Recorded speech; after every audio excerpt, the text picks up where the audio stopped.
another one of the girls. She was there when, or I was there when she died. Samantha killed another one of the girls. That was I think she just killed her because she kept causing problems, to be honest with you. And then the two, which I believe it was two, it might have been one, it could have been three. I wouldn't swear, on the number, but I believe it was two in that one shoot, and then the one girl that was killed during the filming. She was killed on film while the cameras were rolling. Yeah. And then Sarah was committing suicide, you said. Yes. Yes. Patricia to terrorize you. Yes. So those were additional killings on top of the 5 during the 2 months, is that? Well, let me count again. So it's Sarah, the 2. There's another one that I saw killed too. So Sarah, which was sort of more of a suicide, but then Samantha pulled the trigger, right? Yes. Okay. And then one other time where one of the girls was executed in the brothel, and that was in front of all of us. So one of the girls was executed in the brothel. And did you say that Samantha did the execution? Did they force Samantha to do the execution or no? Two separate instances. The one girl that was executed, I did not know her. I don't know if I'd ever even hardly spoken to her, but she was killed as some sort of retaliation. Somebody was beating Samantha, and I got involved in it. And again, it was one of those people that you couldn't touch.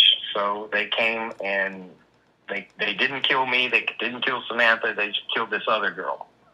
And I don't even think she had anything to do with it. So and was that the one in the brothel?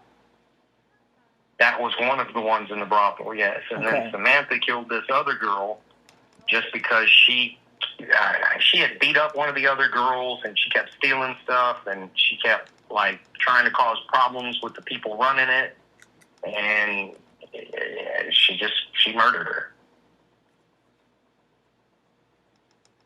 Okay. So that was even separate of all of that. So, and I know I'm thinking of more and more. Yeah, I suspect you'll think of a lot more.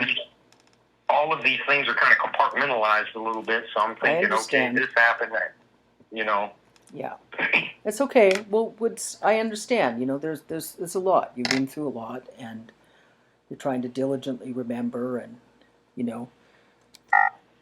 remembering. You'll probably remember a lot more, and how I'm making sure is comfortable. So is So there was, during the 2 months, there was at least 5 girls killed, and the killings were all related to the Trump-Epstein pedophile ring. There was executions, snuff film, silencing the girls. Yeah. And now, at that brothel, I never saw anybody except this big-bellied hillbilly that ran it. Yeah. And then one other, I don't know what you call him, some mobster. That was the one that came in and shot kind of terrorized all of us, pointed the gun at all of us, and then just shot kind of one girl at random. Okay, so a mobster. Yeah, and I had no idea who he was. Just some older guy, gray hair, pinky ring type person, Yeah, and when the 2 girls were killed after the filming, tell me again what the other individual said to you, that you're good, they won't kill you, boys are hard to find. I was working, maybe packing up stuff or cleaning, or I don't remember exactly what I was doing, but I remember that I want to say we were breaking down the stuff that they had used to film it, and when I heard the gunshot, I stopped working, and the guy was basically to the effect of, this doesn't concern you, just focus on what you're doing. So I I kept doing whatever it was I was doing. And he said boys are hard to find. You're good. Boys are hard to find. He said you're good. Girls are a dime a dozen. Boys are hard to find. Something like that. That may not have been the exact words, but it was something to that effect. Yeah. So it sounds like in the case with the Trump-Epstein ring, in terms of whoever they thought was expendable, disposable, the girls that were under the ages of 13 years old that were considered, would you say it was more about, were they financially poor? And they would just dispose of them as they got older, more aware? Yes. Okay. Yes. Once kind of the gig was up, where they knew that the lies that they were being told weren't ever going to materialize, that no matter what they did for these rich people, they were just being used. Yeah. They didn't want them around to kind of spoil the ones that still believed in the narrative, because the structure of that was to try to get the girls to be enthusiastic, willing participants,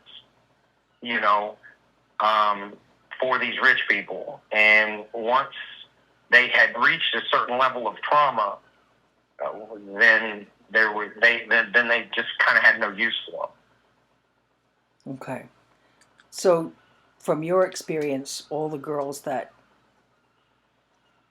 you were exposed to during those particular 2 months, they all died? Yes. Yeah. All of the ones that I made any kind of a closer connection with, they all died. Now, I may have had, there's not even any may to it. I had connections with more people that I don't have, didn't make as much of a concrete memory with, and I couldn't tell you what transpired after the 2 months that I was there, or if some of them made it, or ran away or escaped, or I have no idea what happened to the rest. And was there were always specifically that was specifically when you were at the brothel during those 2 months? Yes. Okay. And when you first met Trump, you were about 8 or 9, and then the last incident with Trump, you said, was when you were 12 or 13. That's correct? As far as I know, I wouldn't swear. It could have been a more compressed time frame, say 9 to just 11. But within those years are all that I remember, around 8 to probably 12 or 13. Yeah. But there's a chance that it ended even before the 13-year mark. But it would definitely be within that time period. Okay. Because beyond that, my life kind of changed a little bit, and there wasn't, after that incident with Andy Biggs, I do not have any recollection of either being abused by anyone outside the family or any of those rich people. I had no more connection with any of that moving forward that I can recall. Okay.